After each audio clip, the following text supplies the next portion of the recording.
Saturday to you guys. You're watching and listening to That's What's Up with Jocasta on 108 Praise Radio. I am here to voice the gospel. What voice? The gospel. Always voice the gospel on this Saturday morning. I am excited. I'm filled with just a tinge of joy. I'm hoping that more comes. I'm like, what is going on? Why am I in this funk? So let's talk about my That's What's Up. That's what's up in politics. This week, we have a lot going on. If you're definitely out there, remember to go vote. It's by July 24th. And you guys don't want to forget, because if you are a Republican, you have this runoff here in Georgia. For those of you that are elsewhere, of course, you know, it's a little different. I don't know. You may have runoffs there too right now. But here in Georgia, make sure you go. Remember to cast your vote. Also, that's my main That's What's Up in politics. That's what's up in reality. Not much of anything. Big Brother is going on. It's in its 20th season. Great cast. Just so much fun. I was kind of sad I didn't get to go a few weeks ago to LA. But hello to all of Big Brother alumni. You guys looked amazing. You looked great. Also, my That's What's Up in, maybe I need to start doing a That's What's Up in life, because woo, like right now it's so heavy. I don't know if anybody ever gets in that just deep funk, you know, where you're just feeling heavy. So I think I'm gonna hold on to that and then have that kind of one-on-one conversation with my great guest over here to my left. Okay. Now, my That's What's Up with Jesus. That's what's up with Jesus. That's what's up with Jesus, because he's so great. I am happy and ecstatic that to say on Saturday evening, it all started where God was just convicting me of my mess. See, I am that person that I like to admit my wrongs, and it's okay, because when you're wrong, you're just wrong. And sometimes people they think they're right the whole time, or they'll find a verse in the Bible that they think applies to their right, which is their wrong. And I don't do that. Like, I feel like I've been a lot of wrong for about 4 years, guys. Ever since I came from Big Brother, I was like, I don't know this woman. Like, this woman has accepted a lot. This woman has done a lot. This woman is a mess. And I just said, you know what? I can't do this alone, God. And I said that to him on Saturday night. And things just started changing up. So by Sunday morning, like Saturday night, I'm like being convicted. I'm speaking in tongues. There's a lot going on where he's just like, like jujitsu on me, you know? And I'm like, oh my gosh, I don't know what to do.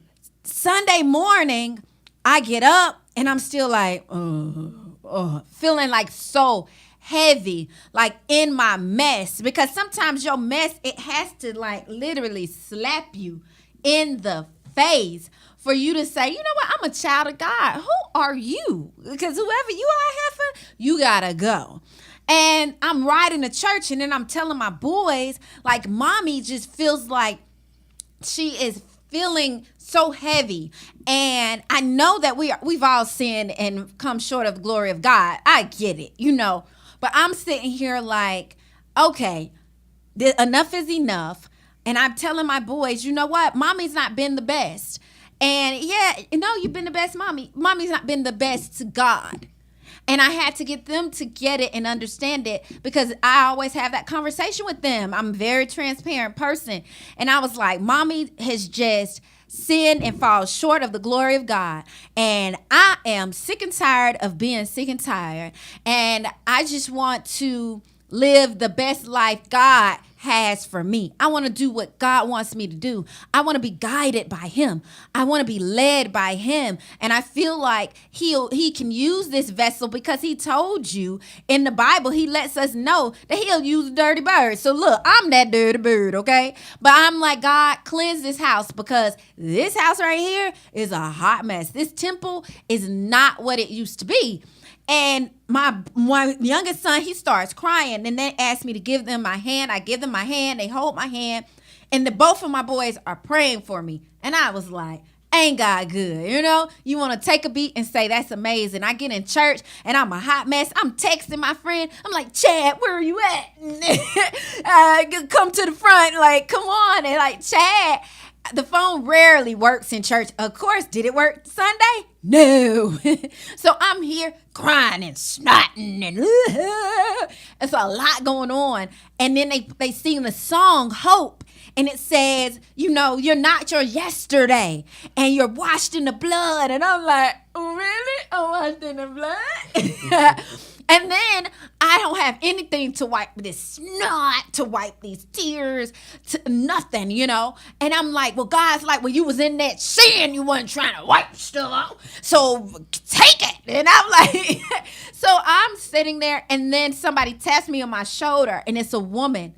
And she says, now you all know I love my Caucasian people, but most of the time in church it's dark. And it's just light on the stage. So I'm like, how did this woman even see me? She says, I think you need this napkin. She gives me the napkin. And then she puts her arms out and she just hugs me.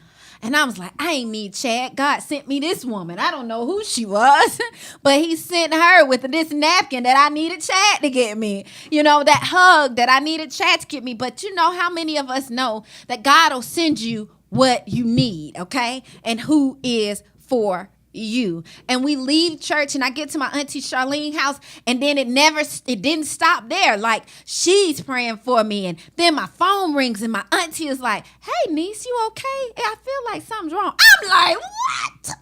And so I'm like, Aunt Carol, and Auntie Charlene was just praying with me and now you call me. And it's just a big whirlwind of Jesus just pouring down on this sinful me, on this hot mess Jocasta, and he's just shaking me and waking me up and saying, stay woke. That's what he's saying, you know. And I'm like, oh my goodness. And then my phone dies from talking to Aunt Carol. And then my auntie Charlene had took some oil and put it on me. And then her doorbell rings and she's like, who is at the door? So here it is. She makes her way to the door and it's this woman.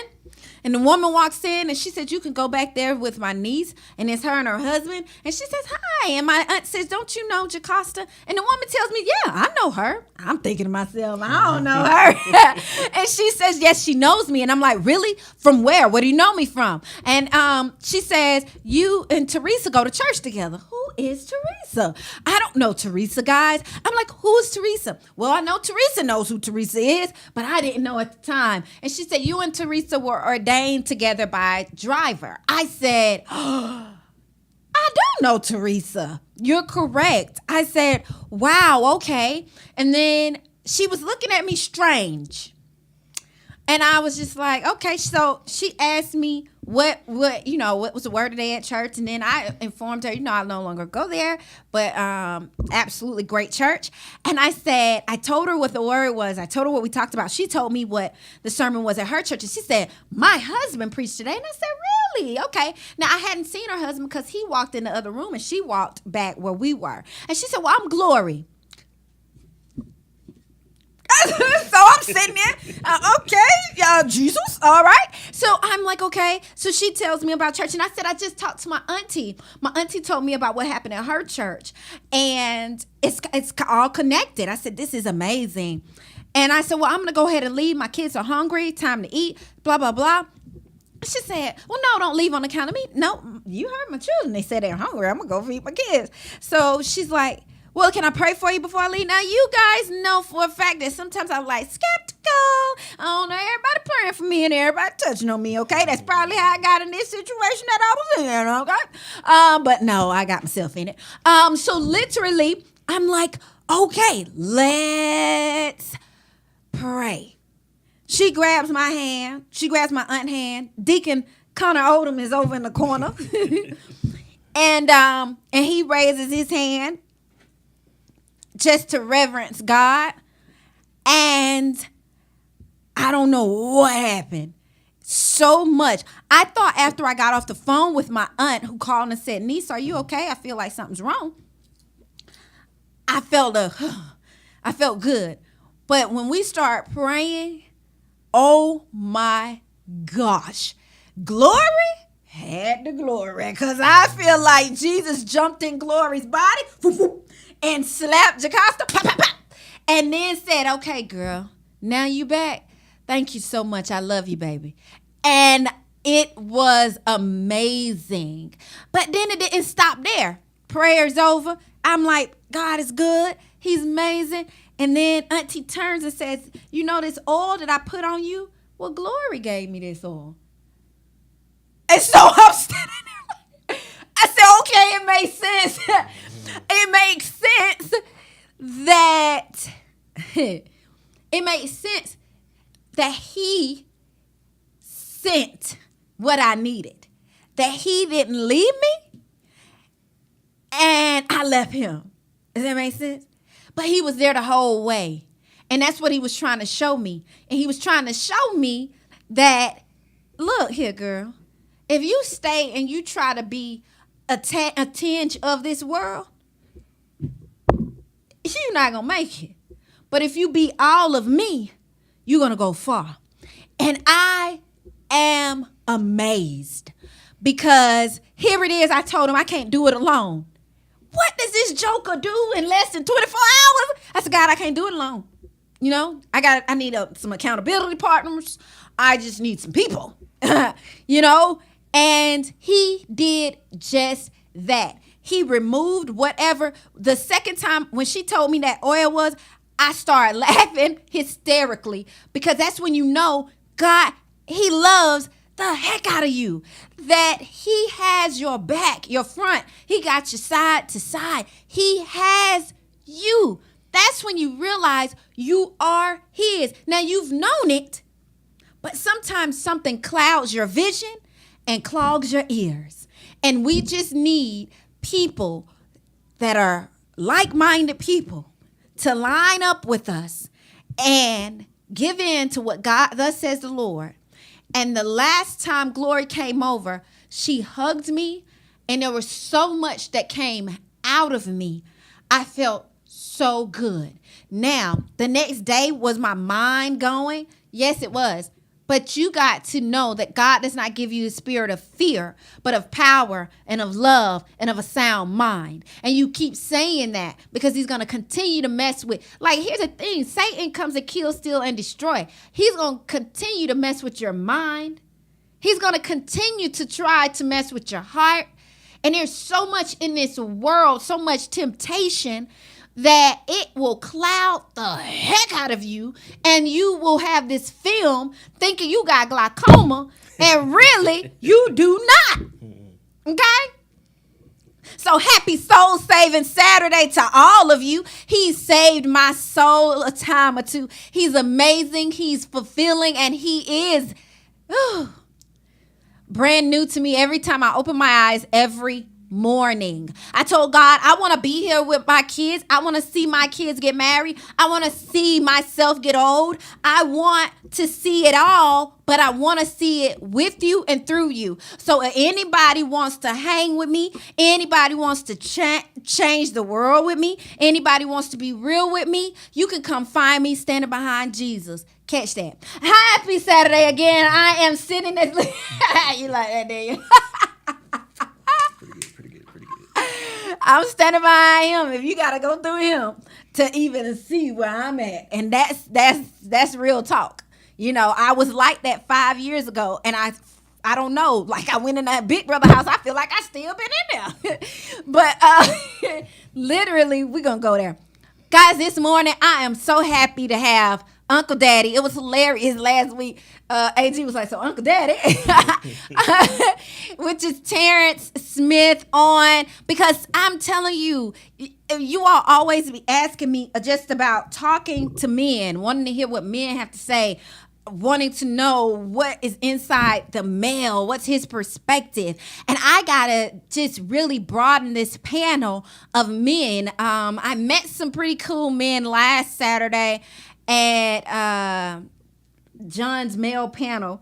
And so it just helps me to find more people to come and give you guys the real talk you're looking for. Happy Saturday, Terrence. How are you? I am well. I'm okay. That's the only time I'm probably gonna call him Terrence. I'll probably call him it one more time for you guys, okay? Because it's kind of awkward. Terrence said he was sleepy because he had to take his child this morning. Well, he's a grown man, but he's still his child. You know what I'm saying? Right. Took him to 2-week drill, Fort Gordon, Augusta. Yeah. That's a long drive. Yeah, 2 hours and 15 minutes.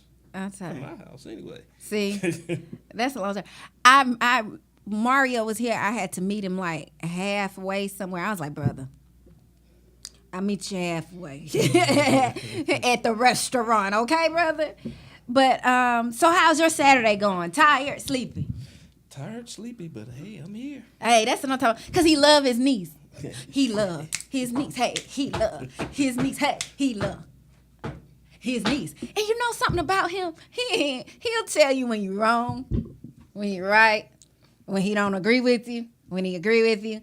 These are the people that you have to have in your life. And I don't need anybody to tell me I was wrong. Like, I know I was wrong for my hot mess. So that's when you know that you know that you know. God really will convict you too. But you need positive people in your life to say, hey, sister, yes, you're wrong. Brother, you're wrong. And I think, like, last week, the kid from who called in, that's kind of what he needed to have to understand. Because at first I was like, we ain't starting no revolution or nothing like that. But one thing I wanted to discuss is, like, on my way here, I was listening to several different things on the radio. And all this year I've been talking about love a lot. And then when I listened to, whose song? Jonathan wrote it, but I can't remember who was singing it. But when she was saying, I don't need luck because I got love, right? And I was like, wow, okay, deep. Then I flipped to the next station and Music Soul Child was saying, love. Sometimes we use its name in vain. So it's like, okay, yes, I started saying to myself, like, that word, people just look at it as a word. And it's an action that God wants us to embrace. Courtney's telling us about the HIV level in Metro Atlanta that is way over it. And for male to male contact, it's huge. And then female contact is huge. And the whole thing is, we got to know how to love. We don't know how to love anymore. I feel like, back in the day, like some people bring up, well, my daddy had 2 houses, and, I think back in the day, it was kind of easy to take on a couple homes. There weren't so many of these man-made diseases. Y'all catch that. But that's the truth. That's the truth. I don't know. A lot of people, y'all try to act like you don't know, but that is the truth, okay? That's facts. But love, people don't get it. Because love doesn't hurt. Because if it hurt, why would God say, love him? That's like, hurt him. No, it doesn't hurt. Now, you can love someone and they pass away. And you find that, but that love that you had for them wasn't painful. They're just gone and you grieving. And I think when Music Love Child was saying, sometimes we take your name in vain, love. And I look at it as, okay, it says love through all the ups and downs, the what is it? Hurts and something. Love. And a lot of times we just don't love. I don't think we do. I think we like, We definitely like. but we don't love. We don't love. We, in most instances, we like, and we like a whole lot. Mm-hmm. And because we're told that we should love, so we substitute like for love, Mm-hmm. and we just say, I love you. Mm-hmm. And, of course, given the male perspective, a strange phenomenon took I'm glad place. you was gonna give that perspective. I was gonna I ask. don't know when it took place, Mm-hmm. but one of the hardest thing it used to be was to get a man to tell you, I love you. Mm-hmm. Okay? And really and truly, it's just not, it really wasn't a hard thing to do. It was just the man never said it unless he meant it. Mm-hmm. Mm-hmm. Well, a lot of people now, they just say it because that's what the other person wants to hear. Here, that's right. So we will say, I love you, I love you, I love you, Mm-hmm. and don't mean it no more than you love that tuna fish sandwich. Mm-hmm. So with that taking on a new role, love, it's just out of whack.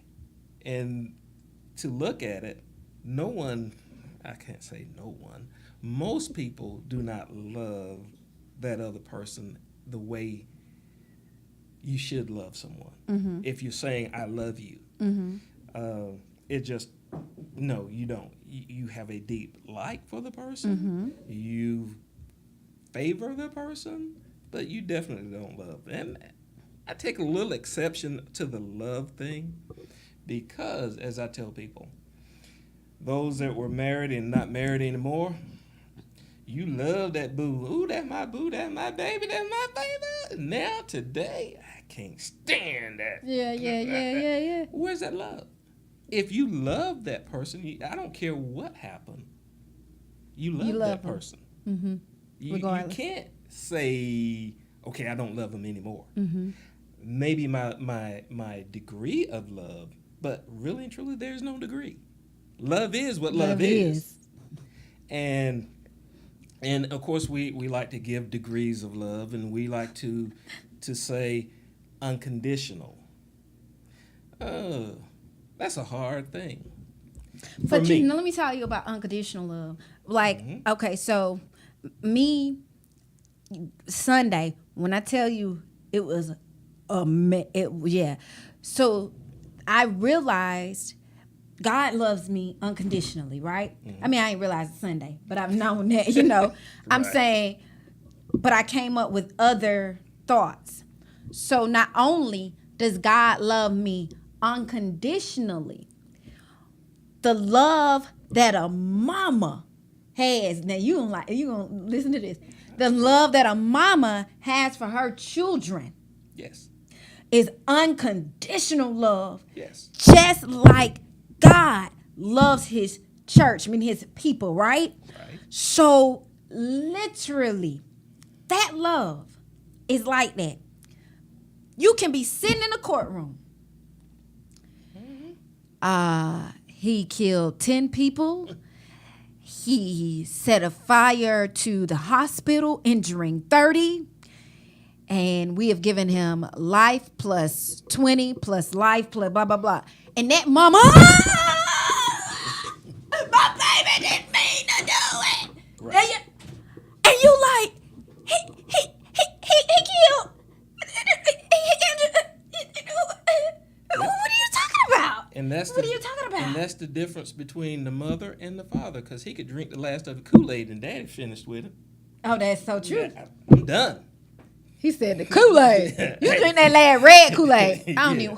What is the red Kool-Aid, y'all? Cherry or tropical punch? I'm just playing. But Okay. But yes, mothers do have that unconditional love. And, They do. And it would be a great thing for a father to have that, but I'm not going to tell you a father has that. Because, yes, there are things that even my children, who I love very dear, there's a few things that you can do that Daddy's just going to walk away from you and let you do you. You ain't gonna walk away, are you? The mama love them. And that's the thing. That's what I'm saying. Like, I've realized that the only way you're gonna get that unconditional love is like that, and is that mama. Excuse me, she's that the giver. mama doesn't even matter, and she don't care what you've done. Now she'll tell you she do now, Right. but she does not. I mean, let me say she cares what you've done. Correct. But she gonna love you through it anyway. And we gotta understand just how we don't want to hurt and harm our mama.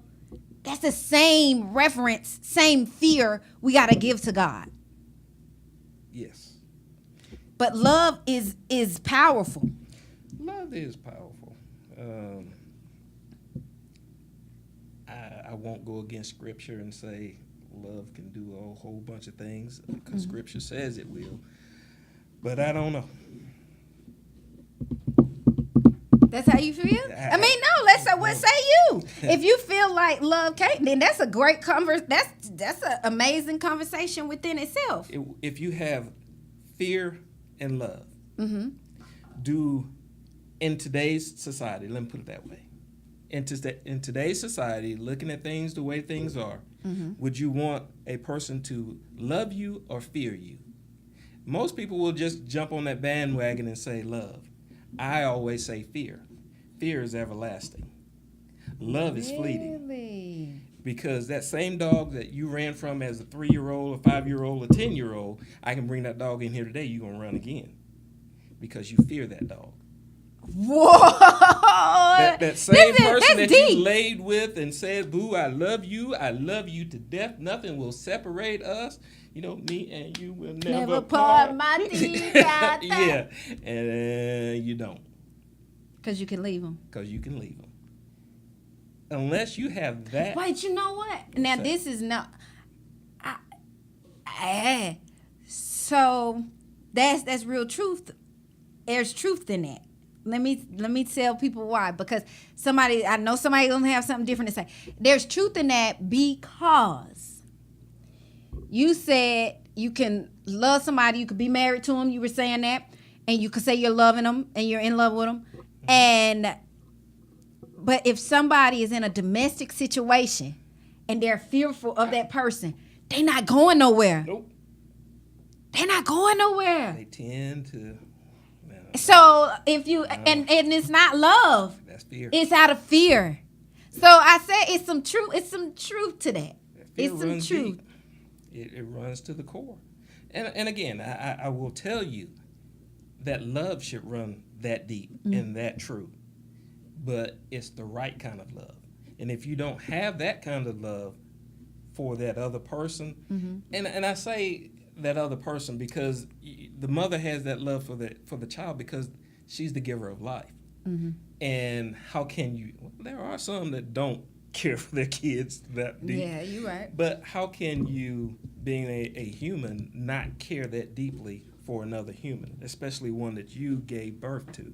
So I understand that. Now, you know, men, we just were there for a moment and supplied the other half of that thing, and we didn't carry it and that kind of thing. We walked the other way, and you went that way. So why do you feel like men are so, like men, and that's another thing, because here it is, you would not have left your children. You wouldn't have left Auntie to fend for herself and care for her kids. You would not be an instrumental part in your boy's life because you've been that way. So that's like me asking somebody who wouldn't even do that. But why, if a man loves his kids, why wouldn't he want to be with them? Why wouldn't he want to care for them? Why would he not want to stick around and not just go put a kid over here, over there, over there, over there, over there, and there's so many children? Well, that's something wrong with the individual. That's wrong with the individual. He was just there for the good time's sake, and he had his good time, and there was some residual, and he said he wasn't there for that part. That's on, as he would say, that's on her. Oh, wow. I did my thing, and I'm gone. And I keep it moving, and you've seen them. They brag, oh, I got kids over here, I got kids over there, I got these many kids and this kind of thing, but you're not doing anything for those kids. That's what I don't get, because I'm like, why is it so popular? And it's still popular. It is still popular where people just produce so many kids and not take care of them, not even care for them. But then you have those two that produce so many kids and they just don't do anything with them. They'll pay you, they're going to send you their money, but I'm not going to do anything else. I don't have time for that. Like, I am not going to hang out with this kid. Like, take care of them. You do all of that. Oh, they playing basketball? Oh, okay, fine. They got a game? Oh, well, I can't make it. In my That's not love. opinion, there's a disconnect. There's a humanity disconnect with that person. I like that because there's no love. Yes, at all. There's no love at all. Maybe they were never loved. And I was gonna say it's a generational thing, and it happens in other communities, but since we're of this community, we'll just talk about this one. Okay. Because this is what we know. It happens very often in black communities, and it's a generational thing, and unfortunate because of from whence we came and how we came. We, in my opinion, we are a lost people. If you don't know your past, I'm not saying live in your past. Good God, the past is the past and let it go. Yeah, Ain't it's nothing even you can do to yesterday. change it. Even There you go. yesterday. Just let it go. There's nothing you can do to change it. But acknowledge it, learn from it, and keep it moving. That's what I just did on last week. And but we as a people don't have that past to, in some cases, acknowledge, because we don't really know from where we came. You know, well, people say, well, you're from Africa. Actually, no. Just because I have a deep melanin to my complexion, that does not mean I'm from Africa. If you say, well, as I had a discussion with a guy, well, the first person on Earth or whatever as science says was a lady from Africa, and so everyone evolved from that trait. Okay, everybody had to come from somewhere. In that sense, then okay, okay, fine. But in the true sense, when you do your DNA, and as I tell a lot of folks, go ahead and spend the $199. Spend the $199. Don't do the $41. I know it's cheap. Don't do the. I think MyHeritage is cheap. Go ahead and do the 123 or the Ancestry DNA to find out, and it'll give the percentage. But now I do have reservations with that. I just want to send you a swab, and you tell me.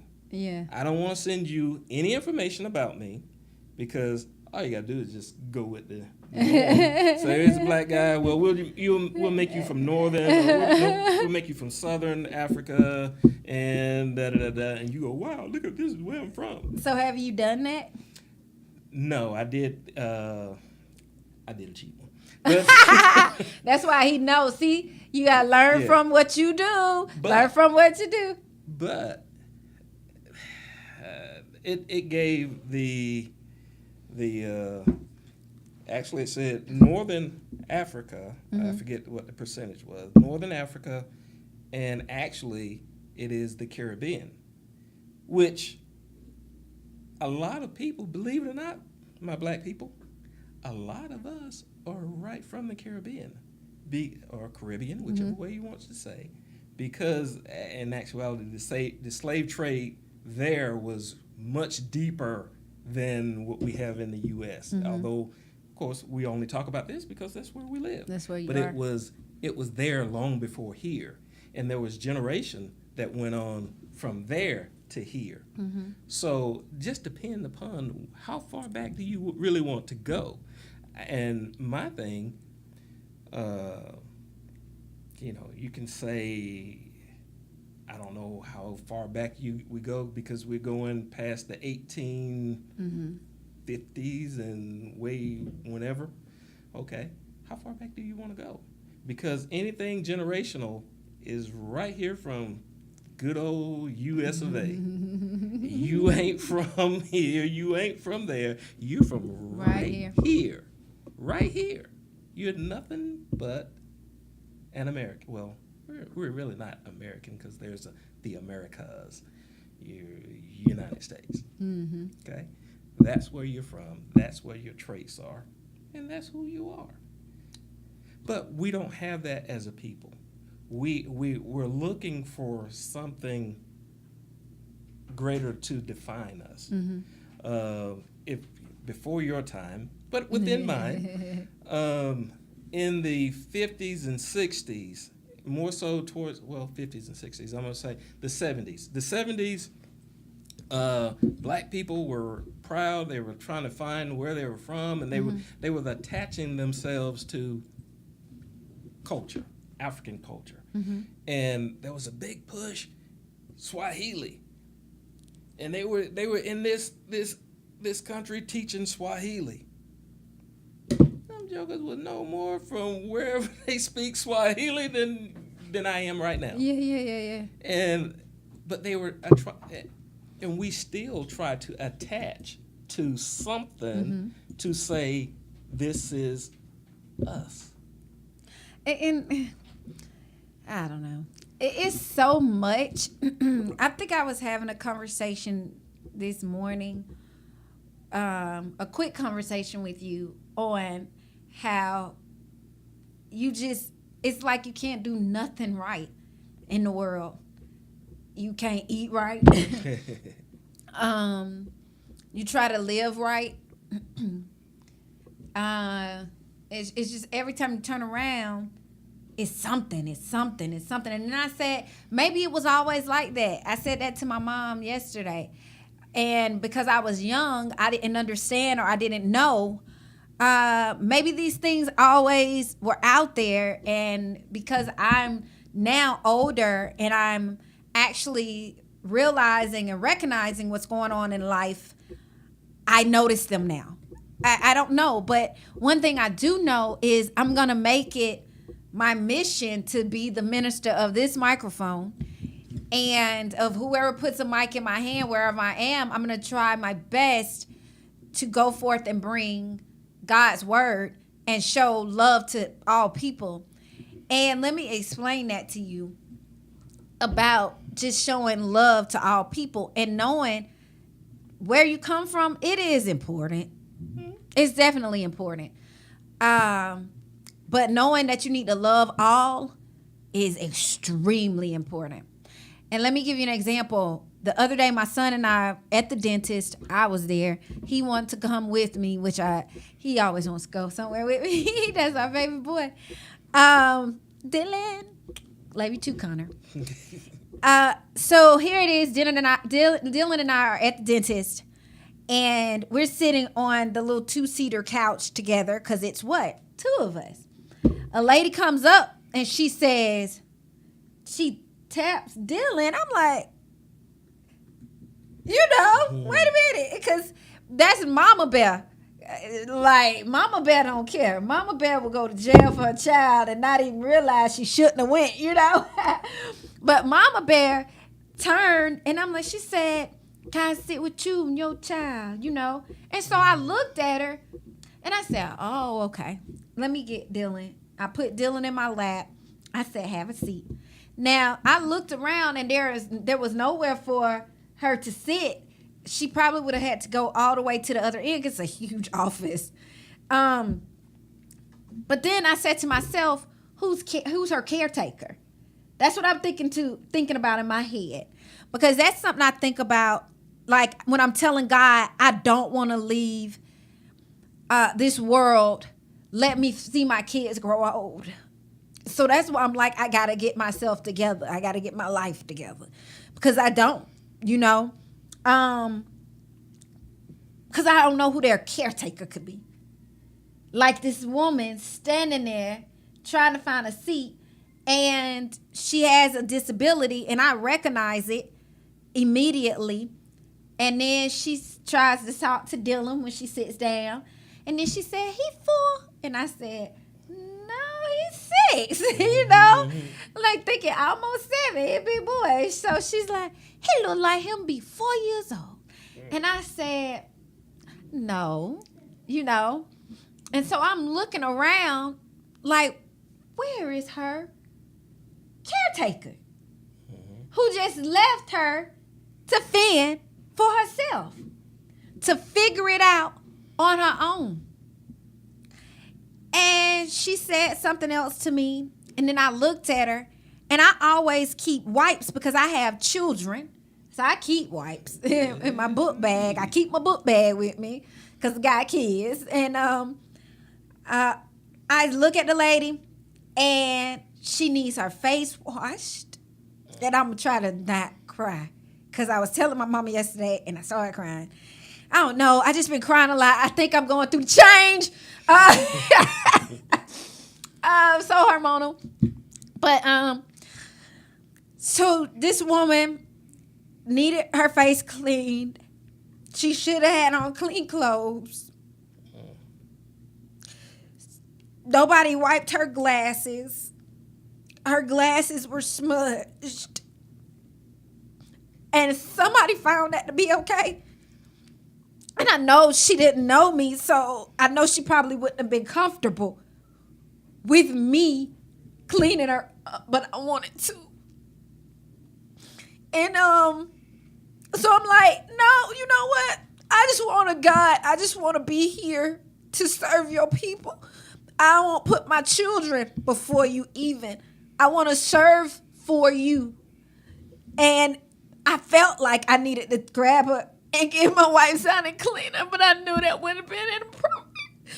And I was so angry because nobody saw fit for her to come out the house clean, but you look clean. And then when they called her name, the woman came, and she just knew they called her name, so she walked. She got up. She said, okay. And I tried to turn my head because I knew I was angry by that time. Like, who did this? And I'm looking at the woman who's caring for her. And I mean, she looked fine to me, you know? Why you couldn't wash her face? Why couldn't you put her on some pretty okay clothes, you know? You didn't think she wanted to come out of the house and look like you? Where's the fair in that?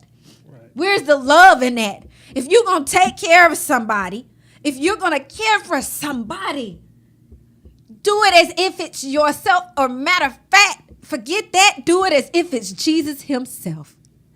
So I want to be here. I want to serve God like no other. And if I got to, I felt like, yeah, I would have scared her if I'd have said, can I clean your face? Can I clean you up a little bit? Because she probably wouldn't understand completely. You know, but goodness, people, we got to love. We got to love people the way we love God so that we'll be able to serve, because people are always standing on earth. I don't know my purpose. I don't know my purpose. Well, you know what? He put us here to serve. There you go. You know? And I got tired of serving people who don't want to be served. I want to serve and be a servant, and I want him to say, well done, my good and faithful. What is that in? Servant. Yes. So you don't know what capacity you may be serving in. You don't know. But the key part of that is to serve. And as I tell folks quite often, you have one purpose here. It is not for you. Your purpose here is to serve others. Now, as a byproduct, you get stuff out of it. That's cool too. Mm-hmm. But your purpose is to serve others. Mm-hmm. But for whatever reason, the majority of people get that wrong because they're here for themselves. Mm-hmm. And it's not, as I tell folks all the time, it's not about you. Mm-hmm. And as going back to the kids, once you decided to have a kid, it's not about you. Mm-mm. No longer is it about you. It's about that person. Mm-hmm. Now, granted, maybe years down the line you'll get a reprieve from that, but as I've been told, they're like a boomerang. They just come right back. Oh man! But my wife Loretta and I were just having a conversation on the way back. She was making sure I stayed awake on, on my drive here. And the drive here, we were talking about mental health, and we were talking about the closing of mental health facilities because of, for the most part, political correctness.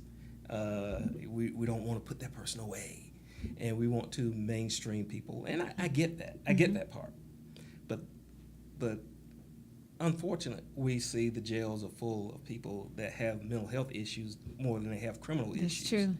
The streets are full of people that have mental health issues more than they have financial issues, but something had to be done with these people. You know, Central State, Milledgeville was the big one here in Georgia.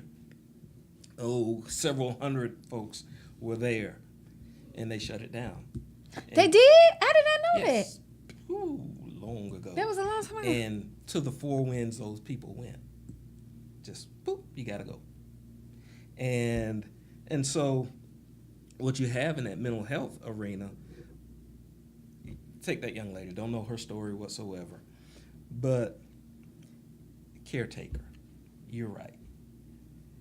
Maybe I'm selling her short, and maybe she's high level, but maybe I'm telling that story, or I'm looking at that from the right perspective, and she did have a caretaker, and that caretaker did exactly what you said. They didn't care. They didn't care about this other person, who actually they are getting paid to care for. They didn't care about the other person. They just said, hey, get in the van, or get in the car, I'm taking you to your appointment. They dropped her out, put her out like an Uber. Find her a seat, because that woman got up out of her seat when she got up to walk back there with her. You had a seat. You know that her mental capacity probably doesn't go past 12 or 13. And to some degree, though, we still have to fashion that into content. And so I have to do the balancing act on that, because sometimes you have to, just like your kids, you have to let them do things to become independent. And if we're forever shadowing them, they will never become independent. Now, again, I don't know, because we don't know the story. That lady's story as to how she was and that kind of thing, and so on and so forth. But sometimes in that environment, you know this person better than everyone in this environment knows that person. And so is that person going to be a bother to someone else? And they should have had a watchful eye. It's okay for your kids to be independent, but you keep a watchful eye on that kid. You just don't let them go run it. Okay, go get a drink. And this is the first time they get a drink out of the machine at McDonald's, and they just push the button and Coke flies everywhere. Okay? So you should keep that watchful eye. But with that person, no, they just brought her, sat down, made themselves comfortable, and hey, I'm just here. I don't want to be associated. I'm just trying to get a check. Don't bother me. And it happens. Unfortunately, it happens. And the person could have came upon a person not as nice as you, and looked That's at them. my thing, because she was like, "Can I sit?" You know, and I'm looking like, "Did you touch my kid?" You know. Yes. Somebody else wouldn't have been able to just say, "Did you touch my kid?" It'd have been like, "Boop boop boop boop boop," you know. And I think, yeah, you. And speaking on touching kids and just touching all in itself, just really quick, the incident that's on the news, that the four ladies at the Applebee's in McDonough. You didn't see it. What happened at McDonough? There's four ladies at an Applebee's, for African Americans at an Applebee. I would take it sisters. They all had the same last name, Boyd, since they're all on the wanted thing now, Boyd. They're at Applebee's. The server is giving them their food, and the server hits the lady's leg with her leg like twice. She's passing the stuff over, hits the By leg. accident. Yes, by accident. And took offense, grabbed this steak knife, stabbed the woman in the arm. Stabbed the server? Yes, and the fight is on. They're tearing up the table, knocking stuff over. They're all fighting the one woman? Not only did they beat her down, they took the money out of Wait a her minute, they apron. robbed her too? I'm gone. And then they walk out like nothing. Do, do, do, do, do, do, do. They stabbed her, Mm-hmm. beat her up, Mm-hmm. is this allegedly? No. Oh, okay. Took Well, her it is because allegedly. it hasn't been adjudicated They yet. allegedly stabbed her, Yes. beat her up, then robbed her. Yes. So now you how many, we got a lot of counts of everything right now. Ag assault. Four- Armed robbery. 4 women. 4. Yeah. And it's armed robbery because you used a steak knife. Yes. That was from Applebee's. Now I don't know how your lawyer gonna get you out of this one. On tape. And I don't know how your lawyer will get you out of this one. But let me tell you one thing. In an Applebee's, if the server is trying to hand you food at any restaurant and accidentally taps you, you know, and I'm sure she might have said excuse me, and did they know the woman? And see, that's another thing too. Because did they come in there wanting her anyway? Because we know I had a little incident at Applebee's in Griffin. Somebody grabbed a knife. I didn't know that was them. Then when I figured it out that was them, you know, it kind of went down. But and the police came. But literally, But touching. yeah. And then, cause see, to me, it may be more to the story. Maybe yeah, she went in there. Well, they were 'Cause they went in there. They were mad, supposedly they were mad because the food took long. So you gonna stab somebody? She ain't even back there cooking the food. Nope. We're gonna stab this woman and she's not even cooking the food? Nope. I cannot. Guys, we gotta pay attention. This is where I'm talking about love comes into play. Joanne was saying her husband came from Ghana. Mm-hmm. Oh, okay. All right. Whoop whoop. But guys, we gotta love. I'm telling you right now, I love God enough to not pimp out Jocasta, right? He loves you enough to not pimp you out, but other people will. Y'all take that however you want to take it. He won't abuse you nor misuse you. He'll love you and provide for you in the way that he's done. That's why I love B.B. Winans' song. God promised me. He promised me he would deliver me. He promised me he would protect me. He promised me he was my provider. And he promised me he was my healer. And I lean on those promises every day, all day. Watch people's patterns because they can show you better than they can tell you. I tell people that all the time. You telling me you don't see what I'm doing? I can show you better than I can tell you. No need for me to type it up. No need for me to write it up. That's why I have this mic. This is your minister of the mic. Guys, I've enjoyed having this conversation with my uncle. I hope you guys have enjoyed Terrence Smith. Tune in next week to That's What's Up with Jocasta. Thank you so much, Uncle, for coming. That's because I love you. Ah! Boom. And we out. I'm just playing. But love.